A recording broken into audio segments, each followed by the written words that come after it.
मैं राजेंद्र प्रसाद आज के वीडियो में प्राकृतिक शक्तियों पर अपना विचार रखता हूँ।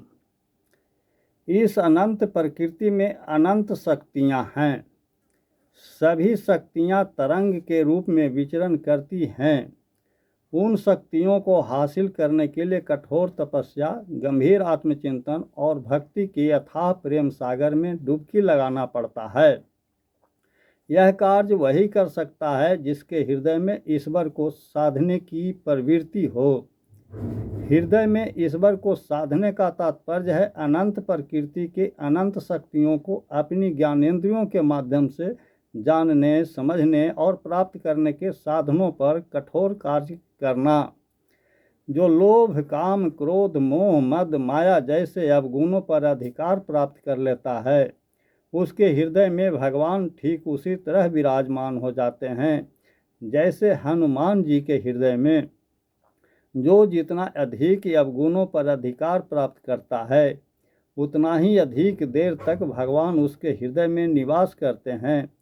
हमारा शरीर का निर्माण असंख्य कोशिकाओं से हुआ है। प्राकृतिक शक्तियों के बगैर एक भी कोशिका का निर्माण नहीं हो सकता। जिस व्यक्ति के शरीर में जितना अधिक से अधिक प्राकृतिक शक्तियों का समावेश होता है, वह उतना ही अधिक शक्तिशाली, बुद्धिमान और ज्ञानी होता है।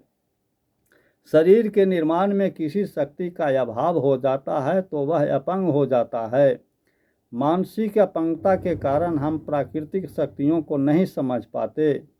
मन से अवगुणों को निकालकर अच्छे कार्यों पर गंभीर चिंतन करें तो मानसिक अपंगता से छुटकारा पा सकते हैं। उदाहरण के लिए महर्षि वाल्मीकि जी, महर्षि वेदव्यास जी, तुलसीदास जी, कालिदास जी आदि अधिक से अधिक शक्तिशाली, बुद्धिमान और ज्ञानी लोगों में राम, कृष्ण आदि, इन्हें भगवान विष्णु के अंशावतार भी कहते हैं। यही कारण है कि ये भगवान के रूप में पूजित हैं। कुछ लोगों का कहना है कि भगवान नहीं हैं। मैं भी कहाँ कह रहा हूँ कि भगवान हैं। जो भगवान में विश्वास करते हैं उन्हें आस्तिक कहते हैं। जो भगवान में विश्वास नहीं करते उन्हें नास्तिक कहते हैं। मैं भी नास्तिक था, परंतु आज जब मैंने सोचनीय शक्ति का विस्तार किया तो समझ में आया कि प्राकृतिक शक्तियाँ तो हैं। इन्हीं प्राकृतिक शक्तियों के एकत्रित भाव को भगवान कहते हैं। इन्हीं प्राकृतिक शक्तियों के कारण संसार का संचालन हो रहा है। उदाहरण के लिए, तेज आंधियाँ चलती हैं तब बड़े बड़े वृक्षों को जड़ से उखाड़ कर धराशायी कर देती हैं। खूब जोरों की बारिश होती है तब पत्थर भी लुढ़कने लगते हैं। आसमान से बिजली गिरती है तब हरे भरे वृक्ष भी सूख जाते हैं। मेरे जीवन में अनेक घटनाएं घटी हैं। उन्हीं घटनाओं में एक का वर्णन करता हूँ। मेरे ऊपर एक केस चल रहा था। बिहार शरीफ के एक न्यायालय में चल रहा था।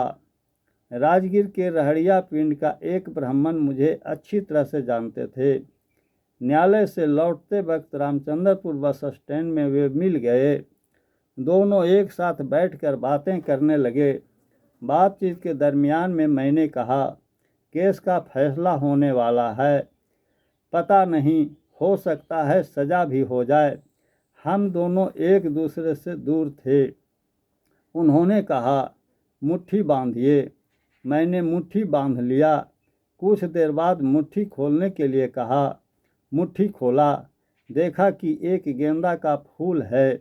उन्होंने कहा, लाल कपड़ा में बांधकर बाह में बांध लीजिएगा। न्यायालय में खड़ा होने के समय यह फूल बंधा हुआ या जेब में अवश्य रखिएगा। मेरे विचार में यह हाथ की सफाई नहीं थी। मेरे विचार से प्राकृतिक शक्तियों के संचय का परिणाम था। भिन्न भिन्न प्राकृतिक शक्तियों की पूजा हम भिन्न भिन्न रूपों में करते हैं। जैसे दुर्गा पूजा शक्ति के रूप में, लक्ष्मी की पूजा धन के रूप में, सरस्वती की पूजा विद्या के रूप में, गणेश जी की पूजा बुद्धि के रूप में, बजरंग बली की पूजा संकट हरण के रूप में। इसी प्रकार भाषा और क्षेत्र के आधार पर और भी देवियों और देवताओं की पूजा होती है। सुनने में आता है कि हिंदू धर्म में 33 करोड़ और देवी और देवता हैं जिनकी पूजा होती है। स्पष्ट रूप से यह कहा जा सकता है कि हमारे पूर्वजों ने 33 करोड़ प्राकृतिक शक्तियों की खोज पहले ही कर चुके हैं। विज्ञान इन्हीं शक्तियों के उपयोग से तरक्की कर रहा है। इन शक्तियों के सार्थक उपयोग से हम लोग निरंतर उन्नति कर रहे हैं। इन शक्तियों के गलत उपयोग से विनाश भी निश्चित है। हम घर बैठे नाचते गाते वीडियो देखते हैं। प्रोग्राम करने वाले लोग हजारों हजार कोस की दूरी पर होते हैं। ये सब विज्ञान की देन है जिसका आधार प्राकृतिक शक्तियाँ हैं। अतः प्राकृतिक शक्तियों को हासिल करके हम सुख सुविधाओं और स्वास्थ्य में वृद्धि करने की चेष्टा करते हैं। उसी चेष्टा में हम प्राकृतिक शक्तियों को देवी देवता और ईश्वर मानकर पूजा अर्चना करते हैं, जिसे सनातन धर्म कहते हैं। आज के वीडियो में इतना ही। जय हिंद, जय भारत, जय सनातन।